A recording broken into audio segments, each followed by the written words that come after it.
దక్షిణ భారతదేశంలో కాఫీ ఎక్కువ తాగుతారు. ఈ కాఫీ కూడా ఎక్కువగా కర్ణాటక రాష్ట్రము, తెలుగు ప్రజలుండే ఆంధ్ర, తెలంగాణలో ఈ కాఫీ ఎక్కువ తాగుతుంటారు. ఇక తెలంగాణలో హైదరాబాద్ నగరం, తెలంగాణలో కొంత టీ తాగే అలవాటున్నా, ఆంధ్రప్రదేశ్, కర్ణాటకలో ఎక్కడ చూసినా ఇంట్లోనూ, హోటల్లోనూ కాఫీ అనేది అలవాటు. ఉదయము, సాయంత్రం కూడా. చాలామంది దక్షిణ భారతదేశంలో టీ అంటే అదేదో ఉత్తర భారతదేశ పానీయంగా భావిస్తారు. కేరళ వాళ్ళు టీలు బాగా ఇష్టపడి తాగుతుంటారు కేరళలో. దీంట్లో మనం హోటల్కి వెళ్ళినప్పుడు ఫిల్టర్ కాఫీ ఇవన్నీ తాగుతారు. ఫిల్టర్ కాఫీ కొంతలో కొంత మేలే. ఇక కాఫీల్లో ఎన్ని రకాలు ఉన్నాయంటే మామూలుగా ఉండవు. ఈ ఒక ఎస్ప్రెసో కాఫీ అని ఉంటుంది. దాంట్లో స్టీమ్ పడతారు, కొంత క్రీమ్ కూడా దాంట్లో కలుపుతారు. ఈ కాఫీకి తెలుగు రాష్ట్రాల ప్రజలకు, దక్షిణ భారత వాసులకు అవినాభావ సంబంధం ఉంది. ఇంకా కొంతమంది చెప్తారు పొద్దున్నే నిద్ర లేవగానే బెడ్ కాఫీ తాగుతారు. ఇక ఆ కాఫీ తాగకపోతే వాళ్ళు మంచం మించి లేవరు, బడలికగా ఉంటుంది. ఎప్పుడైనా పొరపాటున దక్షిణ భారతదేశంలో ఇంకొక అలవాటు ఏంటంటే మన వాళ్ళు బ్లాక్ కాఫీ తాగరు. అందరూ కూడా పాలు కావాలి. పాలతో పాటు షుగర్ ఉన్నవాడు కూడా వద్దను కొద్దీ చక్కెర వేసుకుంటారు, బెల్లం వేసుకుంటారు. అదే పాశ్చాత్య దేశాల్లో, అమెరికాలో వాళ్ళు బ్లాక్ కాఫీ తాగుతారు, పాలు వేసుకోరు. అధిక శాతము 90% పైగా పాలు వాడరు. వాళ్ళు షుగర్ కానీ, షుగర్ క్యూబ్స్ కానీ వాడరు. ఇంకోటి ఏంటంటే పాశ్చాత్య దేశాల్లో, అమెరికాలో ఈ కాఫీలో మనకు హాని కలిగించే కెఫీన్ అనే పదార్థం ఉంటుంది.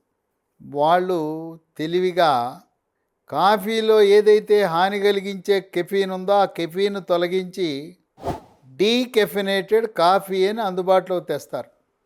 అది మంచిదే, ఎందుకంటే కెఫీనే మనకు హాని కలిగిస్తుంది. ఇంకా కొంతమంది హోటల్కి వెళ్ళినా ఇంట్లో కూడా స్ట్రాంగ్ కాఫీ కావాలంటారు. ఆ స్ట్రాంగ్ కాఫీ తాగే వాళ్ళకి అనర్థాలు ఎక్కువగా ఉంటాయి. సరే, రోజుకి 2 కప్పులు, ఉదయం టిఫిన్ తర్వాత 1 కప్పు, సాయంత్రము 3, 4 ఆ ప్రాంతంలో 1 కప్పు, 2 కప్పులు పరిమితంగా తాగితే పర్వాలేదు.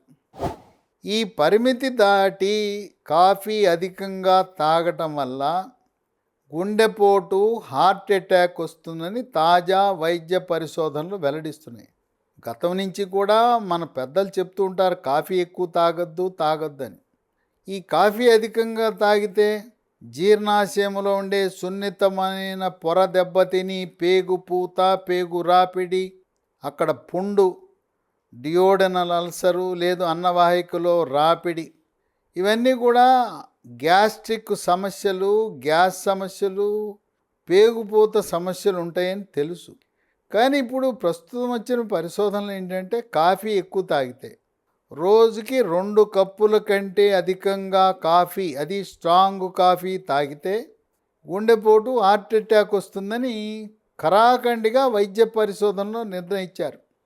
తర్వాత కొంతమంది చిక్కటి పాలతో కాఫీ తాగుతారు, అదొక అలవాటు. అది కూడా మంచిది కాదు. కాఫీ కాస్తే కాఫీ పైన ఒక మేగడ పొర, పెరుగు మీద ఎలా మేగడ పొర ఉంటుందో ఆ మేగడ పొరలాగా మేగడ ఏర్పడుతుంది. అది మంచిది కాదు. పలచటి పాలతో కాఫీ కాసుకోవాలి. తర్వాత షుగర్ కూడా మంచిది కాదు.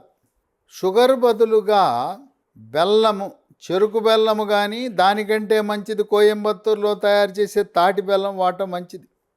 షుగరు, చక్కెర వినియోగం వల్ల దాంట్లో తయారు చేసే ప్రక్రియలో 50 రకాల హానికరమైన రసాయనాలు ఉంటాయి. చక్కెర వినియోగం వల్ల క్యాన్సర్ వచ్చే అవకాశం ఉంది. చక్కెర వినియోగం వల్ల నరాల బలహీనత వస్తుంది, లైంగిక బలహీనత వస్తుంది. అందువల్ల ఎవరు కూడా రసాయనాలతో మిళితమై ఉన్న షుగరు, చక్కెర వాడటం మంచిది కాదు. కాస్తలో కూస్తి ఆ తెల్లగా ఉండే చక్కెర బదులుగా కంటసారు చక్కెర అంటారు, అది పర్వాలేదు, కాస్తలో కాస్తి మెరుగు. ఆ విధంగా బెల్లము అలవాటు చేసుకుంటే మంచిది. షుగరు వ్యాధి, డయాబెటీస్, మధుమేహ వ్యాధి ఉన్నవాళ్ళు షుగరు వద్దు, బెల్లం వద్దు, తేనె వద్దు, వాటికి దూరంగా ఉండవలసిన అవసరం ఉంది. ఈ కాఫీ తాగే వాళ్ళ దగ్గర ప్రయోగాలు చేశారు. వాళ్ళ యొక్క రక్తంలో చెడు cholesterol, bad cholesterol, LDL cholesterol యొక్క పరిమాణాన్ని అంచనా వేశారు.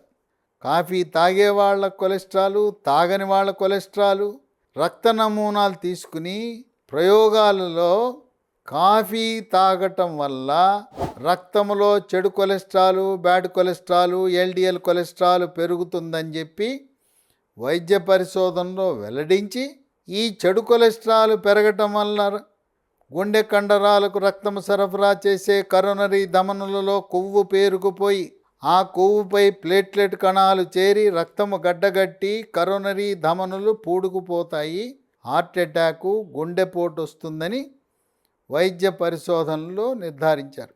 మామూలుగా మనకి డాక్టర్లు, గుండె డాక్టర్లు, షుగర్ డాక్టర్లు ఎవరైనా కూడా చెడు cholesterol, bad cholesterol, LDL cholesterol పెరిగినప్పుడు వాళ్ళు మనకి అటర్వాస్టాటిన్ 10 మిల్లీగ్రాములు, సాధారణంగా ఎక్కువ మందికి 10 మిల్లీగ్రాములు వాడతారు. ఇది దీర్ఘకాలికంగా అటర్వాస్టాటిన్ వాడమంటారు. ఇది ఎకోస్పిరిన్తో కలిపి ఉన్న ట్యాబ్లెట్లు ఉన్నాయి, లేదు విటిగా అటర్వాస్టాటిన్ 10 మిల్లీగ్రాములు వాడమంటారు. కొంతమందికి 20, కొంతమందికి 40 ఆ విధంగా డోస్ పెడతారు.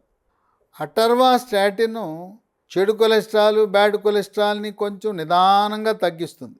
త్వరితగతిన చెడు కొలెస్ట్రాల్, ఎల్డిఎల్, బ్యాడ్ కొలెస్ట్రాల్ని నియంత్రించాలంటే ఈ మధ్యకాలంలో రోజువాస్టాటిన్ అని వాడుతున్నారు.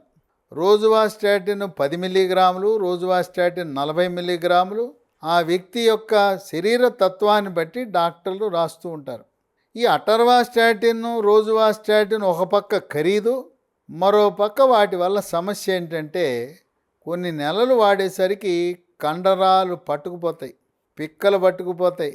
రాత్రిపూట పిక్కలు గట్టిగా పట్టుకుపోయి నొప్పితో నిద్ర పట్టని పరిస్థితి వస్తుంది. ఆ విధంగా ఈ స్టాటిన్లు అంటారు వీటిని. అటర్వాస్టాటిన్, రోజువాస్టాటిన్ల యొక్క సైడ్ ఎఫెక్ట్స్, అవలక్షణాలు ఈ కండరాల బలహీనత, కండరాలు పిక్కలు పట్టుకుపోవటం, కండరాలు నొప్పి రావటం అనేది వాళ్ళు ఇచ్చిన మనకు ట్యాబ్లెట్లతో పాటు ఇచ్చిన లిటరేచర్లోనే ఉంటుంది. వీటి బదులుగా ప్రత్యామ్నాయంగా ఈ సంవత్సరం 2023 సంవత్సరంలో హైదరాబాద్ నగరంలో ఉండే లీ హెల్త్ అనే ఒక ప్రపంచ స్థాయి ప్రమాణాలు కలిగిన, ప్రపంచ ఆరోగ్య సంస్థ గుర్తించబడిన ఒక అంతర్జాతీయ మందుల తయారీ కంపెనీ లీ హెల్త్ వాళ్ళు రసాయనాలు వినియోగించకుండా, ఎటువంటి అనర్థాలు లేకుండా, దాంట్లో మనందరికీ తెలుసు వెల్లుల్లిపాయ వాడితే చెడు కొలెస్ట్రాల్, ఎల్డిఎల్, బ్యాడ్ కొలెస్ట్రాల్ తగ్గుతుందని తెలుసు. వెల్లుల్లి లాంటి మరికొన్ని పదార్థాలను ప్రకృతిలో లభించే, సహజసిద్ధంగా లభించే పదార్థాలతో ఒక మందు తయారు చేశారు. దాని పేరు లైఫోస్టిరాల్, LYPHOSTEROL. ఈ లైఫోస్టిరాల్ ఏంటంటే ఇది ఉదయం ఒకటి, రాత్రి ఒకటి వేసుకోవాలి. దీన్ని అటర్వాస్టాటిన్ బదులుగా, రోజువాస్టాటిన్ బదులుగా వేసుకోవచ్చు. దీనికి ఎటువంటి అనర్థాలు లేవు, పిక్కలు పట్టుకుపోవు, కండరాల బలహీనత ఉండదు, దీనివల్ల ఎటువంటి అవలక్షణాలు లేవు, దీనికి ఏ రకమైన సైడ్ ఎఫెక్ట్స్ లేవు. లైఫోస్టిరాల్ ఇది ఈ సంవత్సరమే మార్కెట్లో ప్రవేశించబడింది. ఇది లీ హెల్త్ అని అడగండి. ఒకవేళ ఇది దొరకకపోతే నేను ఒక నంబర్ ఇస్తాను, ఆ నంబర్కి ఫోన్ చేస్తే మీకు కొరియర్లో కానీ, గ్రామాలైతే పోస్ట్లో ద్వారా మీకు వాళ్ళు పంపిస్తారు. దీనికయ్యే మందుల ఖర్చు ముందుగానే గూగుల్ పేలోనో ముందే పంపితే మీకు మందులు మీ ఇంటికి చేరతాయి. ఆ మందులు లభించే నంబరు 9502897374 9502897374. ఈ నంబర్కి ఫోన్ చేసి వాట్సాప్లో ఫోన్పే ద్వారా కానీ, గూగుల్ పే ద్వారా కానీ దీనికయ్యే ఖర్చును మీరు పంపిస్తే మీ ఇంటికే మందులు వస్తాయి.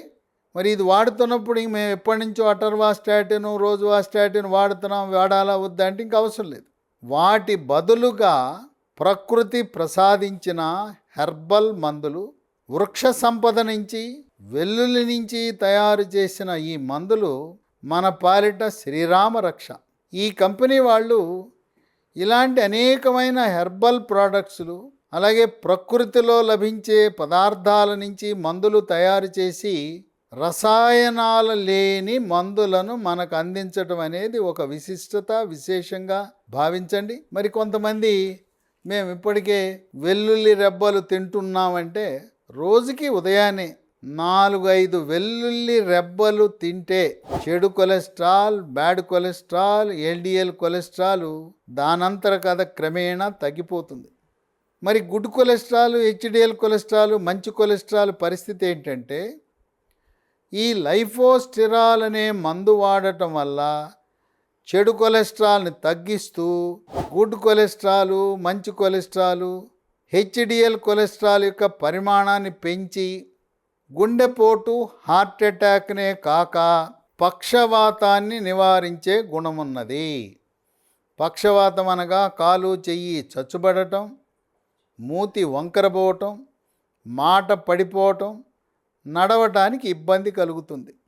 పెద్ద మెదడుకు రక్తము సరఫరా చేసే మెడ ముందు భాగా నుండే కెరోటిడ్ ధమనులలో పువ్వు పేరుకుపోవటం వల్ల, రక్తము గడ్డకట్టడం వల్ల పక్షవాతం వస్తుందని గమనించండి.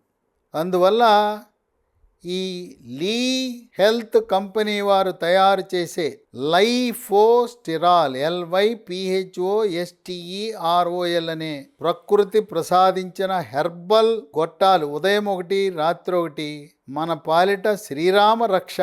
మనల్ని గుండెపోటు నివారించటానికి, పక్షవాతము నివారించటానికి సాక్షాత్ దేవదేవుడు ఈ భూలోకానికి మొక్కల ద్వారా తయారు చేసిన మందులు పంపటం ఒక విశిష్టతగా భావించండి.